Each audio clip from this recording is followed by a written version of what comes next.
सुनना चाहते हैं ना सब लोग? तो चलो मंगलाचरण के लिए सब अपने हाथों को जोड़ लेंगे। ओम नमः सिद्धेभ्यः, ओम नमः सिद्धेभ्यः, ओम नमः सिद्धेभ्यः। मोक्षमार्गस्य नेतारं भेत्तारं कर्मभूषणं ज्ञातारं विश्वतत्त्वानां वन्दे तद्गुणैर्नम्रे, वन्दे तद्गुणैर्नम्रे। जय भगवंत सुत परमेश्वरी भगवान की देवादिदेव मंगलाय श्री कुंतनाथ भगवान की परम पूज्य दिव्य तपस्या जय सुंदर साधु जी देव की परम पूज्य आरिका श्रीमती माता जी की आरिका संघ की जिनवाणी माता की श्रीमद जैन धर्म की माता जी के चरणों में वंदना भी करते हुए तीनों साधुओं के चरणों में इच्छा भी करते हुए आगत के शब्दों को आपके समक्ष रखती हूँ। अपने जैन धर्म में भावनाओं का क्या है, बहुत ही महत्व है। जो जैन धर्म का मूल आधार है वो है भावना। हम कोई भी अनुष्ठान कर ले, विधान कर ले, पूजा कर ले, कोई भी द्रव्यादिक अनुष्ठान कर ले, तो उसमें द्रव्य के साथ साथ में अगर भाव है तो क्या है, तो हमारे लिए वो महत्वपूर्ण है, वो लाभकारी है, वो परिपूर्ण है। और अगर सिर्फ हम द्रव्य को लगाएंगे, अगर सिर्फ द्रव्य को लगाएंगे, सिर्फ द्रव्य लिंगी होंगे, भाव लिंगी नहीं होंगे, तो हमें आगम के अनुसार उसका पूरा फल मिलने वाला नहीं है। हमारे धर्म में, हमारी हर क्रियाओं में भावनाओं क्या बता रखी है, बहुत ही महत्वपूर्ण, बहुत ही इम्पोर्टेंट रोल प्ले करती है।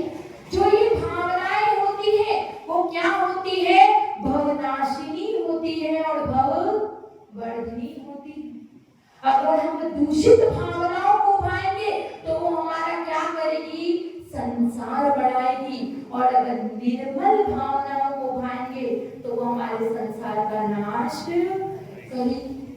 तो भावों का बहुत ही इम्पोर्टेंट है। जिस प्रकार से अपने भाव होते हैं उसी प्रकार से हमें कर्मों का बंध होता है।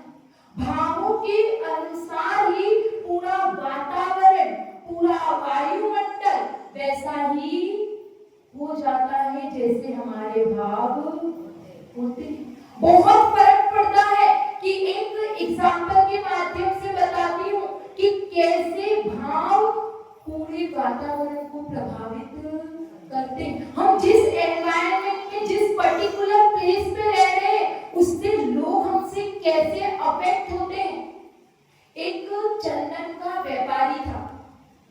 वो व्यापारी बहुत परेशान था कि चंदन की लकड़ी का जो था, उसका व्यापार था, उस चंदन की लकड़ी के भाव क्या हो रहे थे, घट गए थे, मंदा हो गया था उसका बिजनेस। तो एक बार वो वहां से जा रहा था तो वहां पर राजा क्या कर रहा था, नगर में भ्रमण कर रहा था। तो वो अपने रथ पर था, वो वहां से गुजरा तो उस व्यापारी के मन में भाव आए कि अगर राजा मर जाए तो क्या होगा, बहुत अच्छा हो जाएगा, मेरी जो चंदन की लकड़ी का जो मेरे पास में स्टॉक है वो क्या हो जाएगा, यूज हो जाएगा और मुझे सही रेट मिल जाएगा। ऐसे भाव उसके आए। अब राजा वहीं से गुजरा था उसके पास से, तो जैसे ही राजा वहां से गुजरा तो राजा का क्या हुआ, उसके प्रति इतना क्रोध उड़ा, इतना उसे गुस्सा आया और शत्रुता का भाव उस राजा के मन में आया।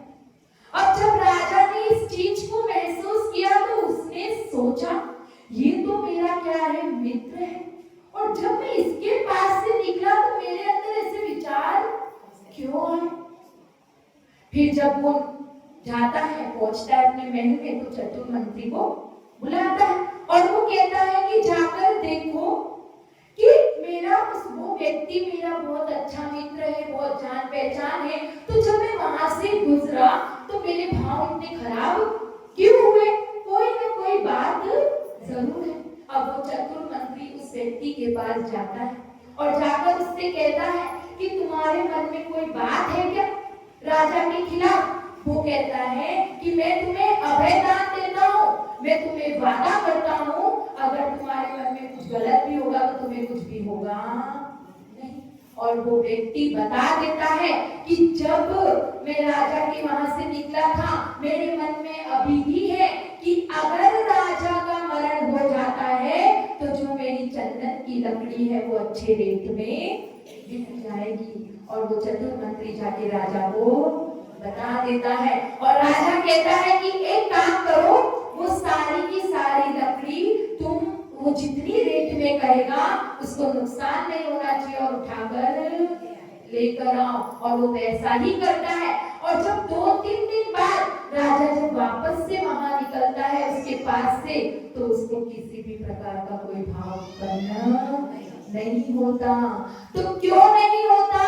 क्योंकि जो चंदन की लकड़ी बेचने वाला जो व्यक्ति था उसके मन में वो भावों का नाश हो गया, क्योंकि जिसकी वजह से उसको भाव उत्पन्न हो रहे थे वो कारण ही खत्म हो गया। और तो वायुमंडल जो उसका आसपास का एनवायरनमेंट था वो भी क्या हो गया, सब अच्छा हो गया। हम अपनी डेली लाइफ में भी देखते हैं किसी के साथ में अपना कुछ व्यवहार खराब हो रहा होता है, अपने मन में सामने वाले को बताया नहीं है लेकिन अपने मन में ही अपन उसके बारे में बुरा या गलत सोच रहे हैं, तो उसका प्रभाव ऑटोमेटिकली उसके ऊपर चला जाता है। उसे महसूस हो जाता है कि कुछ ना कुछ तो मेरे बारे में सोच रहा है। तो ऐसी उस भावनाओं को हमें समझना है। तो यहाँ पर उमा स्वामी महाराज जी, कौन? आचार्य उमा स्वामी, जिन्होंने तत्वार सूत्र लिखा है, उन्होंने बताया है सूत्र 9वें अध्याय में क्या बताया है? संवर का सूत्र क्या है? आसव निरोध संवर। फिर दूसरा सूत्र दिया है समुक्ति समिति धर्मानुप्रेक्षा परिचय जय चारित्र्य। और तीसरा सूत्र दिया है तपसा निर्जरा। तो जो कर्मों की आश्रम का कारण है उनको रोक दो तो क्या होगा? तुम्हारा संवर्ग हो जाएगा। अगर 3 मुक्ति, 5 समिति और 12 भावनाओं को और 5 महाव्रतों को जो पालन करता है उसका क्या होता है? संवर्ग होता है, कर्मों का आना रुकता है। और जो तप करता है उसकी निर्जरा होती है। तो यहाँ पर आचार्य देव कह रहे हैं कि 2 प्रकार की भावना क्या है? महत्वपूर्ण अपने साथ में धर्म में अपन हमेशा सुनते हैं 16 भावना और 12 भावना। ये बहुत महत्वपूर्ण भावना है।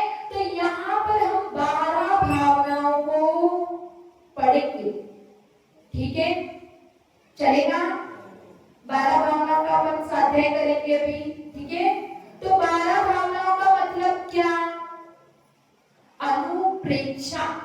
जो क्या है? 12 भावनाओं का दूसरा नाम क्या है? अनुप्रेक्षा।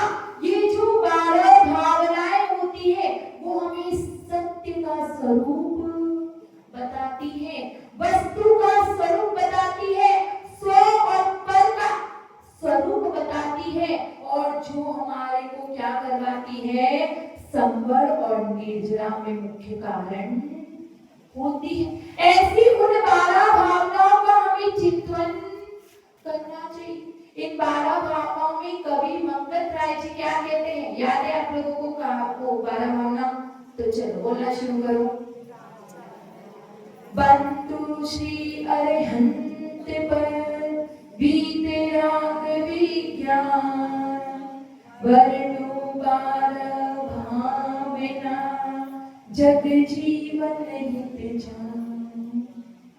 कहाँ गए चक्री जिन जीता,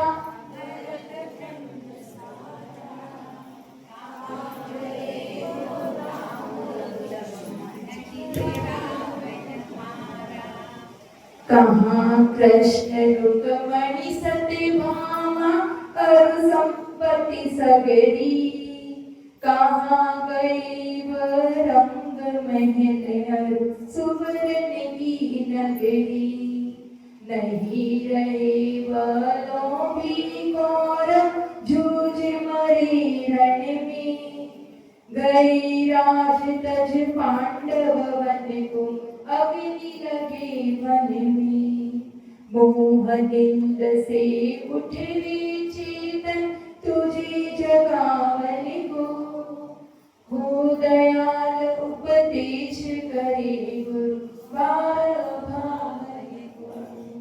यहाँ पर कवि मंगल राय जी कह रहे हैं कि उस अरिहंत प्रभु वीतरागी प्रभु को नमस्कार करके मैं क्या कहता हूँ, 12 भावनाओं को कहता हूँ। वो कह रहे हैं कि कहाँ गए वो चक्रवर्ती जिन्होंने ये 6 खंड का राज्य जीता, कहाँ गए वो कृष्ण जिन्होंने क्या किया, कहाँ गए वो राम और लक्ष्मण, वो राम और लक्ष्मण कहाँ गए जिन्होंने अर्ध चक्रवर्ती रावण को मारा और उसका राज्य जीता, कहाँ गई वो कृष्ण रुक्मणी सत्यभामा और साथ में क्या वो सोने की नगरी वो द्वारिका कहाँ गई। फिर क्या कह रहे हैं, कहाँ गए वो रंग महल सुवर्ण की सगरी, कहाँ गए वो महल, कहाँ गई वो चकाचौंध। फिर कह रहे हैं नहीं रहे वो लोभी कौरव, जो लोभी क्या कौरव क्या करना चाहते थे, जो पांडवों से सब कुछ छीनना चाहते थे, जिन्हें ने एक 5 गांव तक नहीं देने थे, वो कौरव भी आज ना रहे और ना ही वो पांडव रहे और ना तो कोई भी यहाँ पर नहीं रहा। तो यहाँ पर गुरुदेव कह रहे हैं, कवि मंगल राय जी कह रहे हैं कि तुम्हें मोह निंद से उठाने के लिए ये 12 भावनाओं का चिंतन करना है, क्योंकि जो इन 12 भावनाओं का चिंतन करता है, क्योंकि जो मुनिराज होते हैं, जो 5 महाव्रत के धारी होते हैं और जो क्या करते हैं अपने 28 मूल गुणों का पालन करते हैं, वो भी क्या करते हैं वीतरागता के लिए और अपनी दृढ़ता के लिए इन वैराग्य की माताओं का मतलब 12 भावनाओं का चिंतन करते हैं। ये 12 भावनाएं हमें क्या करती है, परमार्थ के मार्ग को दिखाती है और क्या करती है, तत्वों का निर्णय कराती है और क्या करती है, हमें ये परमार्थ का मार्ग दिखाती है, तत्वों का निर्णय कराती है, सम्यक उत्पन्न कराती है और जो अशुभ ध्यान है उसका क्या कराती है, उसको नष्ट कराती है और शुभ ध्यान में हमें लगाती है। और जो संवर और निर्जरा का प्रबल कारण है, मुख्य कारण है, ऐसी उन 12 भावनाओं का चिंतन मुनिराज करते हैं, क्योंकि यही 12 भावनाएं हमें मोक्ष तक लेकर जाती है। आचार्य देव कहते हैं कि 2 प्रकार के मनुष्य होते हैं, एक तो होते हैं सरिता के समान और दूसरे होते हैं तालाब के समान। सरिता के समान वो व्यक्ति होते हैं जिस प्रकार से नदी भागती रहती है, कहीं पर भी रुकती नहीं है, क्योंकि उसको आकांक्षा रहती है, इच्छा रहती है कि मैं कब सागर में जाकर समा जाऊं। उसी प्रकार से वो मनुष्य को, वो व्यक्ति को, वो मुनिराजों को वो इच्छा रहती है, वो भागते रहते हैं संयम के मार्ग पर कि कब मैं मोक्ष पद को प्राप्त कर लूं। एक तो सरिता के समान होते हैं और दूसरे होते हैं तालाब के समान। तालाब के समान मतलब कैसे, जिस प्रकार से तालाब का पानी वहीं पे रुका रुका सड़ जाता है, उसी प्रकार से मनुष्य वो व्यक्ति क्या करता है, जिस प्रकार से बोलता रहता है, किसी की भी सुनता नहीं है और वो वहीं पर रुका रहता है। वो सिर्फ जिस प्रकार से बहरा व्यक्ति होता है देता, नहीं है, दूसरे की तो सुनता, अपना अपना बोलता रहेगा, दूसरे की बिल्कुल भी सुनने वाला नहीं है। उसी प्रकार से यहाँ पर कह रहे हैं कि तुम्हें गुरुदेव उपदेश दे रहे, तुम्हें मार्गदर्शन दे रहे कि तुम्हें इस मार्ग को चुनना है, इस मार्ग पर बढ़ना है। लेकिन जिस प्रकार से वो बहरा व्यक्ति अपना ही कहता रहता है, उसी प्रकार से वो मनुष्य क्या करता है, सिर्फ अपने ही राग गाता रहता है और गुरु के उपदेश को सुनता नहीं है, और वो इसी संसार में भटकता रहता है। तो यहाँ पर कह रहे हैं कि हमें उस सरिता के समान बनना है, हमें ये इसी आकांक्षा के साथ भागना है कि हर एक दिन हम भी उस मोक्ष पद को प्राप्त करें। आचार्य देव कहते हैं कि जिस प्रकार से दर्पण में, दर्पण मतलब आईना, जिस प्रकार से दर्पण में आईना में क्या होता है, धूली जम जाती है, तो उसे क्या करना पड़ता है, अगर अपना चेहरा देखना है, अगर अपना प्रतिबिंब देखना है, तो उसे समय समय पर साफ करना पड़ेगा। उसी प्रकार से तुम्हारे हृदय में, तुम्हारी आत्मा में वो शुभ और अशुद्ध, शुद्ध और अशुद्ध, तो अशुद्ध प्रकार का ध्यान हो रहा है, तो उसे क्या करो, उन 12 भावनाओं के द्वारा साफ करते जाओ, तभी तुम्हारे दर्पण में वो प्रतिबिंब झलकेगा। अगर तुम्हें परमात्मा का प्रतिबिंब झलकाना है, तो अपने इन 12 भावनाओं के माध्यम से उन अशुद्ध ध्यानों को जो बार बार लग जाता है, तो बार बार उसे साफ करना है। हम कहते हैं कि बार बार करने से क्या होगा, लेकिन कहते हैं कि अगर हथौड़ा अपन बार बार एक पत्थर पर मारते रहेंगे, तो वो पहली चोट पे टूटने वाला नहीं है। उसी प्रकार से हमारे संस्कार इतने विषय भोगों में पड़े हुए हैं, इतने दृढ़ है, क्योंकि अनादिकाल से हम यही करते आ रहे हैं। तो जब हमारे वो दृढ़ता है, उसको हम अनादिकाल से कर रहे हैं, तो उसमें हम इतने परिपक्व हो गए कि हमें कुछ भी प्रयास नहीं करना पड़ता है, सब ऑटोमेटिकली हो जाता है। तो उसी प्रकार से हमें इन 12 भावनाओं का भी क्या करना पड़ेगा, बार बार चिंतन करना पड़ेगा। जिस प्रकार से हथौड़ा बार बार मारा जाता है, तो लास्ट के हथौड़े की चोट से वो पत्थर टूट जाता है। इसका मतलब शुरू की जो मार थी वो वेस्ट गई क्या? नहीं, उसने उसको कमजोर बनाया है। उसी प्रकार से ये 12 भावनाओं का चिंतन हमारे ऊपर क्या करेगा, बार बार बार बार वो हथौड़ा लगाएगा, तो एक दिन जो हमारा अशुद्ध ध्यान है, जो हमारा अशुद्ध ध्यान है, जो हमारा अशुद्ध सोच है, जो आत्मबोध ध्यान है, उस पे वो चोट लगेगी और वो टूटेगा जरूर, लेकिन हमें प्रयास करना पड़ेगा। कहाँ गया है कि नदी की शोभा रेत से नहीं, उसके पानी से होती है। वृक्षों की शोभा उसके पत्तों से नहीं, उसके फलों से होती है।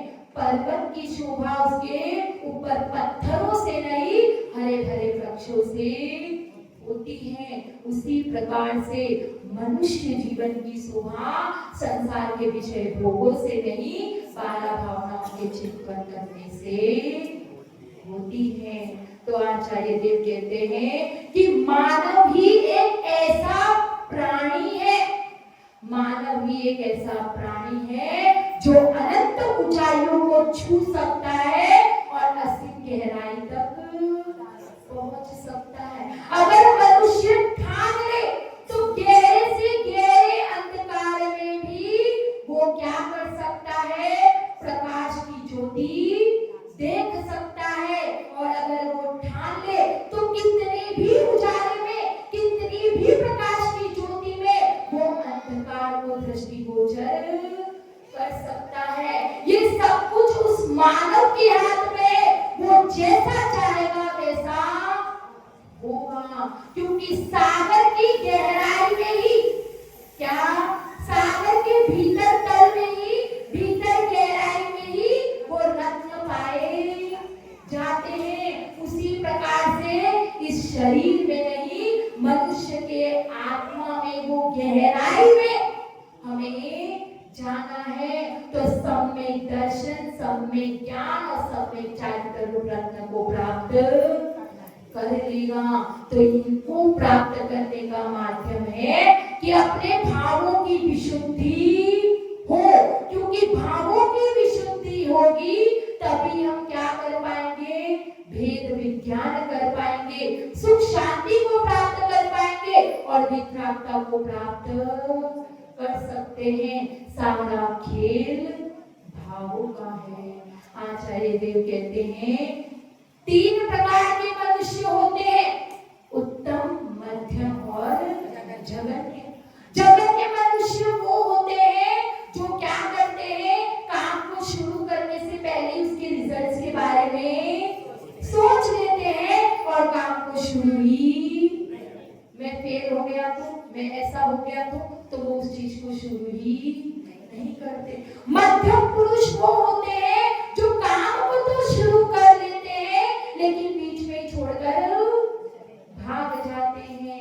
और उत्तम पुरुष वो होते हैं जो काम को शुरू करते हैं और कितनी भी परेशानी आ जाए, कितने भी विघ्न आ जाए, लेकिन उस काम को छोड़कर नहीं जाते, अंतिम सांस तक उस काम में लगे रहते हैं। उसी प्रकार से हमें बनना है कि हमें क्या करना है, एक बार हमने अगर इस मोक्ष मार्ग को चुन लिया है, इस पे अपने कदम बढ़ा दिए हैं, तो हमें पीछे नहीं हटना है, हमें वो मोक्ष को प्राप्त करना ही करना है। चाहे रास्ते में कितनी रुकावट आ जाए, किसी से भी हमें डिगना नहीं है। तो ये जो शक्ति, ये जो संबल वो कौन देता है, ये 12 भावनाएं हमें ये संबल देती हैं। वो हमें संसार का ज्ञान कराती है कि किस प्रकार से संसार आसार है, कैसी नश्वरता इसमें पाई जाती है। तो एक एक करके हम इन 12 भावनाओं को देखेंगे, समझेंगे और अपने वैराग्य को दृढ़ करेंगे।